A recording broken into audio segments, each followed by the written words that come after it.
President Aliyev, thank you for your time, Samitas, and thank you always for the very candid and open-minded manner of addressing our questions, which I personally very much acknowledge and respectful for. There is a certain overlap between different questions, which is quite understandable. We've touched on the region, the South Caucasus, which is our geopolitical and geoeconomical habitat.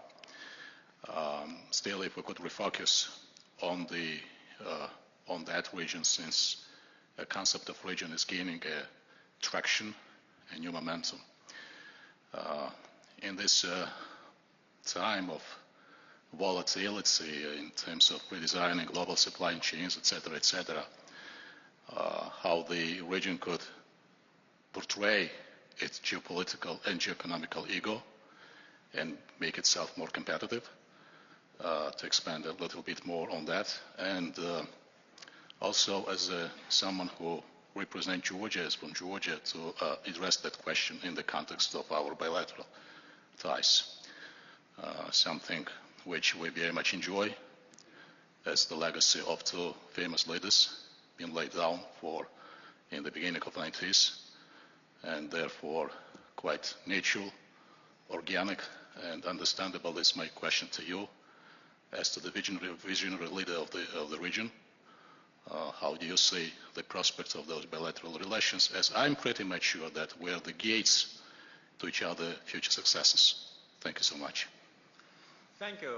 Definitely relations with Georgia for us are of strategic importance, and due to the historical connections between our peoples, our mutual past as being non-free and non-independent, and also period of independence where from the very beginning Georgia and Azerbaijan demonstrated very high level of mutual understanding, partnership, friendship, and actually managed to transform the region of Southern Caucasus into strategically important. It was done by us only, by Georgia and Azerbaijan. Situated between two seas, Caspian and Black Sea, we are the gateway for each other to contact different regions and continents. So the prospects, I'm sure, will be as bright as our present. Just among the last developments which indicate the close partnership and friendship relations between two countries, I would name the visit of Prime Minister of Georgia, the first after elections. Usually the first visit after elections has a very symbolic sense. So the first visit was a visit to Azerbaijan. And also we expect soon the first after elections visit of the President of Georgia also to Azerbaijan. So these two facts, a clear indicator of our relationship, our commitment to each other, and our friendship. Of course, we can talk a lot about the projects which unite us. They're well known, therefore I don't want to take much of your time, but they're important not only for us, for our peoples and countries, but also for a large geography. Especially now when we're adding to that green agenda, which we just discussed briefly. Again, it's a green corridor for Azerbaijan and Georgia, transportation corridor, middle corridor. It cannot be avoided.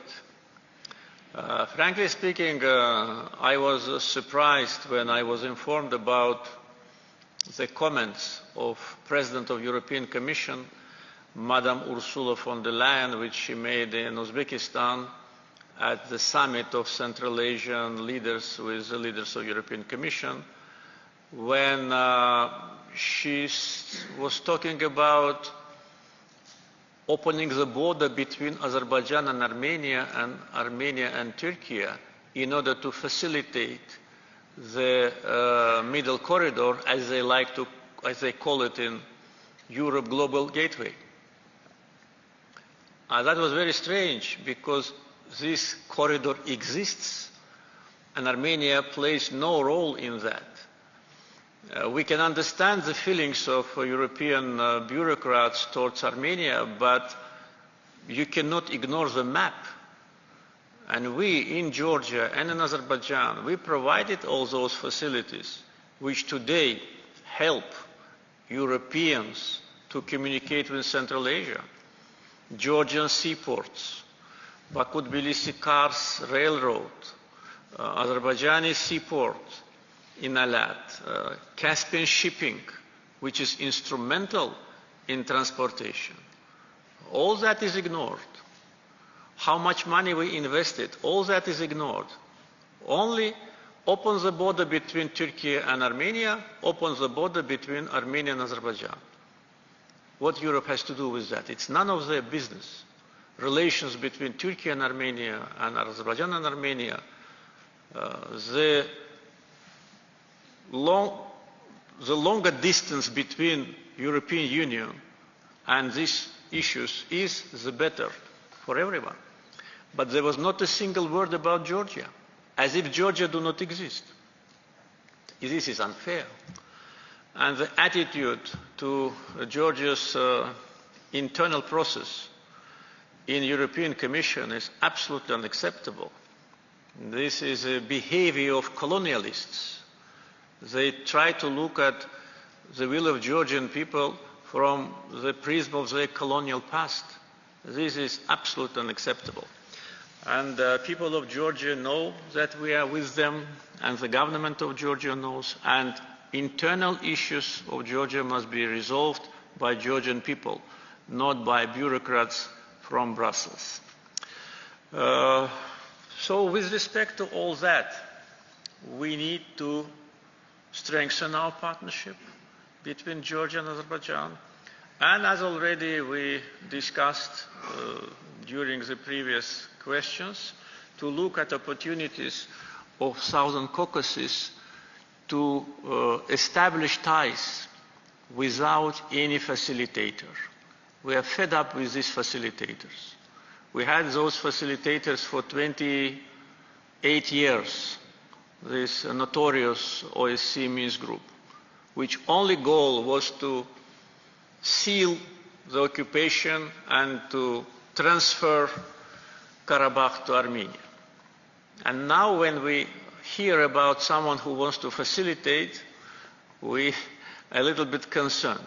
So let us ourselves, we live here in the region, we as Azerbaijan want to have good neighborhood relations with European institutions, primarily European Commission, but not at the expense of our interests, not at the expense of their continuous attempts to interfere into our internal affairs, finance different segments of our society, brainwash our young generation, and to poison the brains of some people in our region. So this is how we want to see Southern Caucasus as leading countries of the Southern Caucasus. Azerbaijan and Georgia, of course, should take the main burden for cooperation. But of course, Armenia, when and if agrees to, amend its constitution with respect to territorial claims against Azerbaijan, can join the process, and we can think about future long-term predictable situation in our region.